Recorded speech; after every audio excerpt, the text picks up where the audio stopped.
प्रिय आत्माओं, आज हम इस वीडियो के माध्यम से एक ऐसे विषय पर बात करने जा रहे हैं जो हमारे जीवन के हर पहलू को प्रभावित करता है।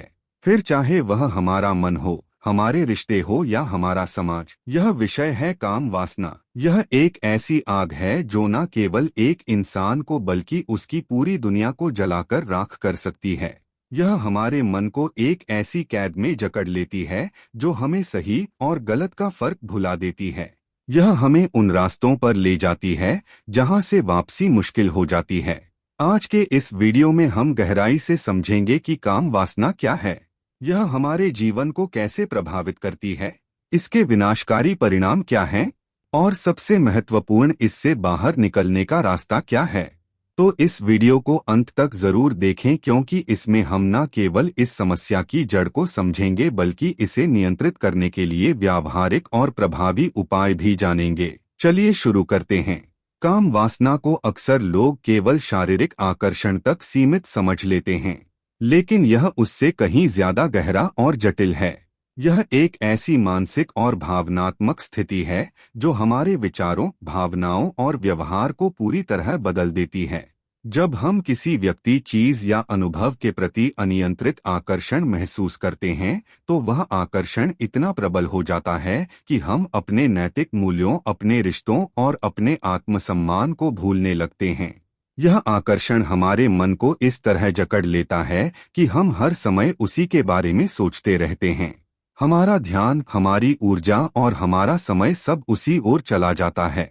यह एक ऐसी लत बन जाती है जो हमें धीरे धीरे गलत रास्तों पर ले जाती है। विज्ञान की नज़र से देखें तो काम वासना हमारे मस्तिष्क की एक जटिल प्रक्रिया का हिस्सा है। जब हम किसी चीज या व्यक्ति के प्रति आकर्षित होते हैं तो हमारे मस्तिष्क में डोपामिन नामक रसायन रिलीज होता है। यह डोपामिन हमें एक क्षणिक सुख की अनुभूति देता है। यह सुख इतना तीव्र होता है कि हम उसे बार बार अनुभव करना चाहते हैं, लेकिन यह सुख एक भ्रम है। यह हमें बार बार उसी अनुभव की तलाश में भटकने के लिए मजबूर करता है। यह लालसा धीरे धीरे एक लत में बदल जाती है। यह लत हमें उन रास्तों पर ले जा सकती है जो न केवल अनैतिक हैं बल्कि हमारे लिए और हमारे आसपास के लोगों के लिए विनाशकारी भी साबित हो सकते हैं। शराब, ड्रग्स, अनैतिक संबंध और यहाँ तक कि अपराध भी इसी अनियंत्रित इच्छा का परिणाम हो सकते हैं। डोपामिन का यह चक्र हमें एक ऐसी दौड़ में शामिल कर देता है जहाँ हम कभी संतुष्ट नहीं होते। हम जितना ज्यादा उस सुख को पाने की कोशिश करते हैं, उतना ही हम खालीपन और अशांति की ओर बढ़ते हैं। काम वासना का प्रभाव केवल हमारे शरीर तक सीमित नहीं रहता, यह हमारे मन, हमारे रिश्तों और हमारे समाज पर भी गहरा असर डालता है। आइए इसके कुछ प्रमुख दुष्परिणामों को समझते हैं। सबसे पहले, यह हमारे रिश्तों को नष्ट कर देती है। जब कोई व्यक्ति अपनी इच्छाओं को नियंत्रित नहीं कर पाता तो वह धोखा और बेवफाई की राह पर चल पड़ता है। यह रिश्तों की नींव को हिला देता है। चाहे वह पति का रिश्ता हो, माता पिता और बच्चों का रिश्ता हो, भाई बहन का रिश्ता हो या दोस्ती का रिश्ता हो, कोई भी रिश्ता इसकी चपेट में आने से नहीं बच सकता। विश्वास एक बार टूट जाए तो उसे दोबारा जोड़ना लगभग असंभव हो जाता है। एक छोटी सी कमजोरी हमारे सबसे कीमती रिश्तों को हमेशा के लिए खत्म कर सकती है। उदाहरण के लिए, कई बार लोग अपनी क्षणिक इच्छाओं के लिए अपने परिवार को धोखा दे देते हैं। इसका परिणाम होता है तलाक, अलगाव और बच्चों पर इसका गहरा मनोवैज्ञानिक प्रभाव। रिश्तों में विश्वास की कमी न केवल व्यक्तिगत स्तर पर बल्कि सामाजिक स्तर पर भी अशांति पैदा करती है। दूसरा, काम वासना हमारे मानसिक स्वास्थ्य पर गहरा प्रभाव डालती है।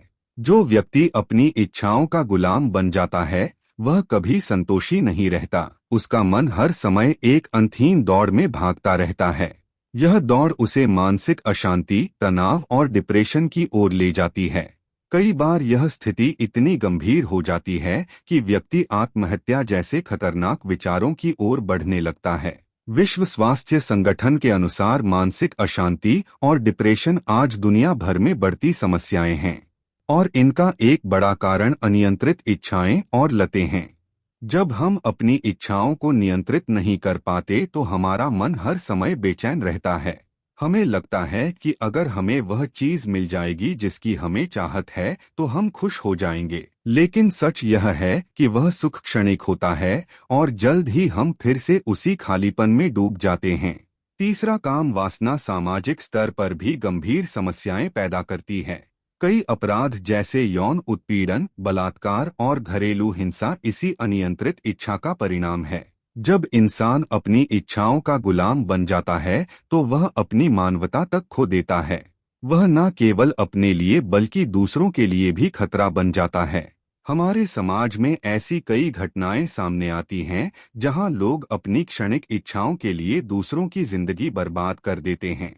यह न केवल पीड़ितों के लिए दुखदाई होता है बल्कि पूरे समाज में अविश्वास और डर का माहौल बनाता है। उदाहरण के लिए, कई बार समाचारों में हम सुनते हैं कि किसी ने अपनी अनियंत्रित इच्छाओं के कारण अपराध किया। ऐसे अपराध न केवल व्यक्तियों को प्रभावित करते हैं बल्कि समाज की पूरी संरचना को कमजोर करते हैं। हमारे धार्मिक और पौराणिक ग्रंथ भी काम वासना को इंसान की सबसे बड़ी कमजोरी मानते हैं।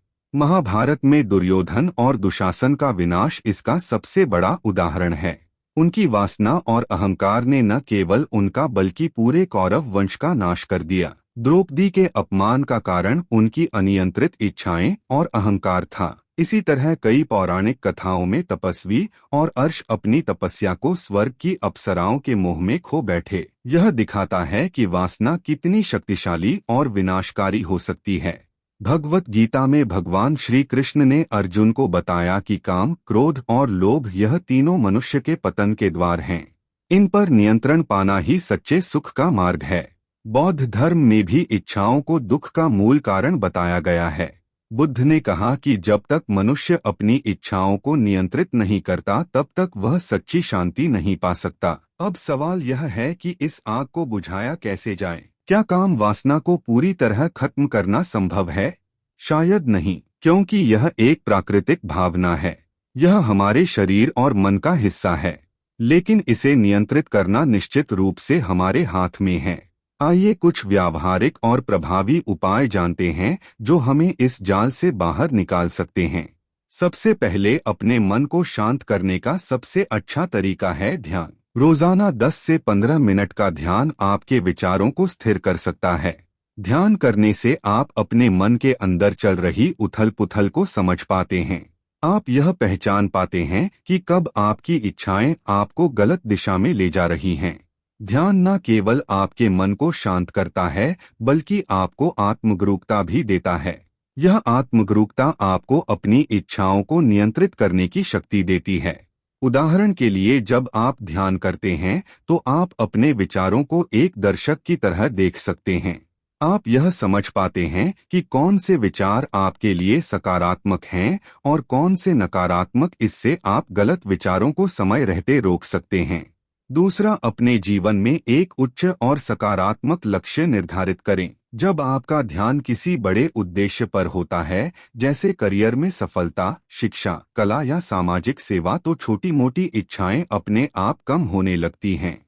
उदाहरण के लिए, अगर आप एक छात्र हैं और आपका लक्ष्य एक अच्छा करियर बनाना है, तो आप अपनी ऊर्जा, पढ़ाई और अपने कौशल को निखारने में लगाएंगे। इससे आपके पास उन इच्छाओं के लिए समय और ऊर्जा नहीं बचेगी जो आपको गलत रास्ते पर ले जा सकती हैं।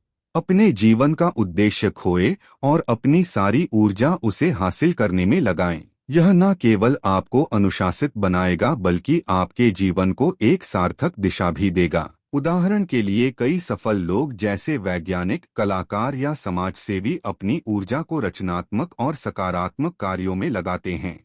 इससे उनकी इच्छाएं न केवल नियंत्रित रहती है बल्कि वे समाज के लिए भी कुछ सार्थक योगदान दे पाते हैं।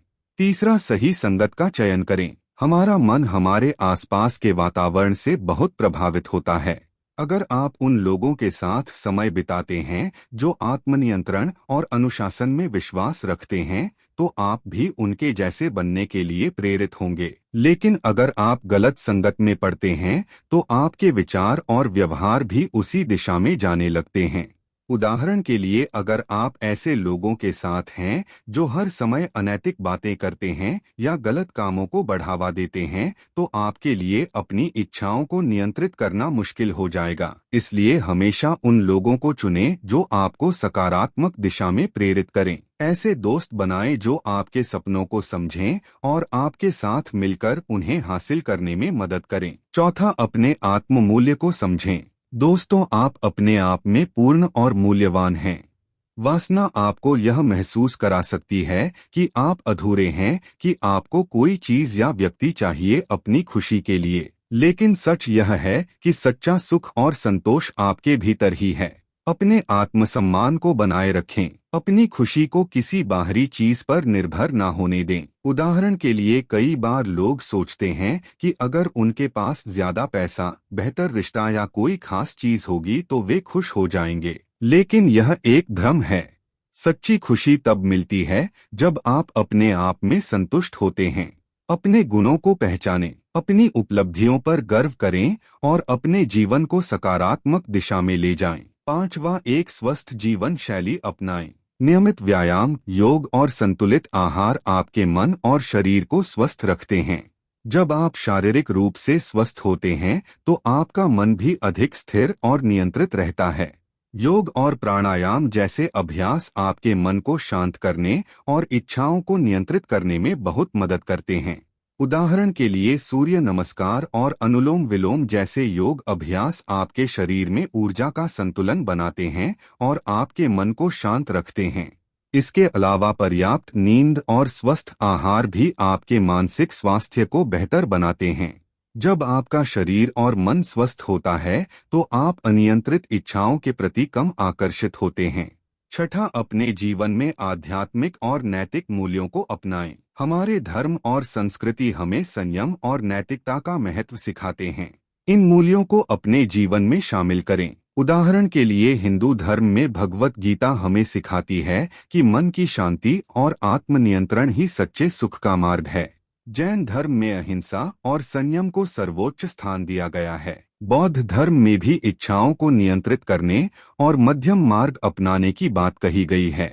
इन शिक्षाओं को अपने जीवन में उतारें। रोजाना कुछ समय अपने धर्म ग्रंथों को पढ़ने या उनकी शिक्षाओं पर विचार करने के लिए निकालें। यह आपको न केवल वासना पर नियंत्रण पाने में मदद करेगा बल्कि आपके जीवन को एक सकारात्मक और सार्थक दिशा भी देगा। सातवां, अपनी ऊर्जा को रचनात्मक कार्यों में लगाएं। जब आप अपनी ऊर्जा को रचनात्मक और सकारात्मक कार्यों में लगाते हैं तो आपके पास गलत विचारों के लिए समय और ऊर्जा नहीं बचती। उदाहरण के लिए, आप कोई नया कौशल सीख सकते हैं, जैसे संगीत, चित्रकला, लेखन या कोई खेल। आप सामाजिक कार्यों में हिस्सा ले सकते हैं, जैसे गरीब बच्चों को पढ़ाना या पर्यावरण संरक्षण के लिए काम करना। यह गतिविधियां न केवल आपको मानसिक रूप से संतुष्ट करती हैं, बल्कि आपके जीवन को एक नई दिशा भी देती है।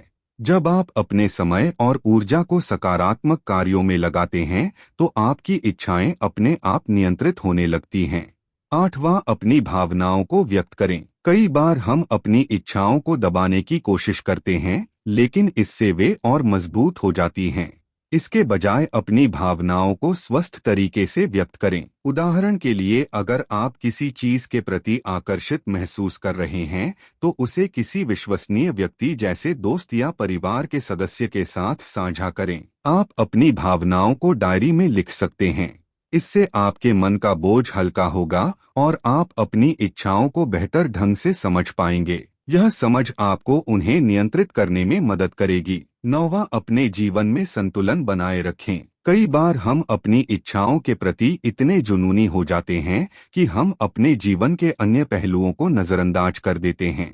उदाहरण के लिए, अगर आप अपने काम में बहुत व्यस्त हैं तो आप अपने परिवार और दोस्तों के लिए समय नहीं निकाल पाते। इससे आपके मन में खालीपन पैदा होता है जो अनियंत्रित इच्छाओं को जन्म दे सकता है। इसलिए अपने जीवन में संतुलन बनाए रखें। अपने काम, परिवार, दोस्तों और व्यक्तिगत विकास के लिए समय निकालें। जब आपका जीवन संतुलित होता है तो आपकी इच्छाएं भी नियंत्रित रहती हैं। 10वां, पेशेवर मदद लें। अगर आपको लगता है कि आप अपनी इच्छाओं को नियंत्रित नहीं कर पा रहे हैं और यह आपके जीवन को प्रभावित कर रही है, तो बिना संकोच किसी मनोवैज्ञानिक या काउंसलर की मदद लें। कई बार हमारी भावनाएं और इच्छाएं इतनी जटिल हो जाती हैं कि हमें उन्हें समझने और नियंत्रित करने के लिए विशेष यज्ञ की जरूरत पड़ती है। एक काउंसलर आपको अपनी भावनाओं को समझने और उन्हें नियंत्रित करने के लिए सही तकनीकें सिखा सकता है। यह कोई कमजोरी नहीं है, बल्कि यह आपके आत्मनियंत्रण और मानसिक स्वास्थ्य के प्रति आपकी जिम्मेदारी को दर्शाता है। दोस्तों, इच्छाएं अपने आप में गलत नहीं हैं। वे हमारे जीवन का हिस्सा हैं। वे हमें प्रेरणा देती हैं, हमें आगे बढ़ने के लिए प्रोत्साहित करती हैं। लेकिन जब यह इच्छाएं अनियंत्रित होकर वासना का रूप ले लेती हैं, तो वे हमें अंधकार की ओर ले जाती हैं। संयम और आत्मनियंत्रण ही वह चाबी है जो हमें इस अंधकार से बाहर निकाल सकती है। जब आप अपनी इच्छाओं पर नियंत्रण पा लेते हैं, तो आप न केवल मानसिक शांति हासिल करते हैं, बल्कि अपने रिश्तों, करियर और जीवन में भी सफलता पाते हैं। यह एक ऐसी जीत है जो आपको सच्चा सुख और आत्मसंतुष्टि देती है। आज ही ठान लीजिए कि आप उन इच्छाओं को बढ़ावा नहीं देंगे जो आपके पतन का कारण बन सकती हैं। अपने जीवन में संयम और सकारात्मकता को अपनाइए। अगर आप अपने मन को नियंत्रित कर सकते हैं, तो आप अपने जीवन को भी नियंत्रित कर सकते हैं। यह एक ऐसी शक्ति है जो आपको न केवल बेहतर इंसान बनाएगी, बल्कि आपके आसपास के लोगों के लिए भी प्रेरणा बनेगी। अपने जीवन को एक सकारात्मक दिशा दें। अपने लक्ष्यों को पहचानें और उन्हें हासिल करने के लिए मेहनत करें। जब आप अपने जीवन में संतुलन और संतुष्टि पाते हैं, तो आपकी इच्छाएं अपने आप नियंत्रित होने लगती हैं। इसके अलावा अपने आसपास के लोगों को भी प्रेरित करें। अगर आप अपने जीवन में संयम और आत्मनियंत्रण को अपनाते हैं, तो आप अपने दोस्तों, परिवार और समाज के लिए एक उदाहरण बन सकते हैं। आपकी सकारात्मकता और अनुशासन दूसरों को भी प्रेरित करेगा। उदाहरण के लिए, अगर आप अपने बच्चों को संयम और नैतिकता के महत्व को सिखाते हैं, तो वे भी अपने जीवन में इन मूल्यों को अपनाएंगे। इससे न केवल आपका जीवन बेहतर होगा, बल्कि समाज भी बेहतर बनेगा। दोस्तों, यह यात्रा आसान नहीं है। अपने मन को नियंत्रित करना और अपनी इच्छाओं पर काबू पाना एक चुनौती है, लेकिन यह चुनौती आपको एक बेहतर इंसान बनाती है। यह आपको वह सुख और शांति देती है जिसकी तलाश हर इंसान करता है। इसलिए हार ना मानें। हर दिन एक नई शुरुआत करें। हर दिन अपने आप को बेहतर बनाने की कोशिश करें। अगर आप एक बार गलती करते हैं, तो उसे स्वीकार करें और उससे सीखें। यह गलतियां आपको कमजोर नहीं बनाती, बल्कि आपको और मजबूत बनाती हैं। अगर आपको यह वीडियो पसंद आया हो, तो इसे लाइक करें और अपने दोस्तों व परिवार के साथ शेयर करें। हमारे चैनल आनंदधाम पाथ को सब्सक्राइब करना ना भूलें, ताकि आपको ऐसी ही गहरी और प्रेरणादायक सामग्री मिलती रहे। कमेंट सेक्शन में हमें बताएं कि आप अपने जीवन में इच्छाओं पर कैसे नियंत्रण रखते हैं। आपकी कहानियां और अनुभव दूसरों के लिए प्रेरणा बन सकते हैं। याद रखें, सही सोच, सही कर्म और संयम ही आपको वास्तविक सुख की ओर ले जाएगा। धन्यवाद।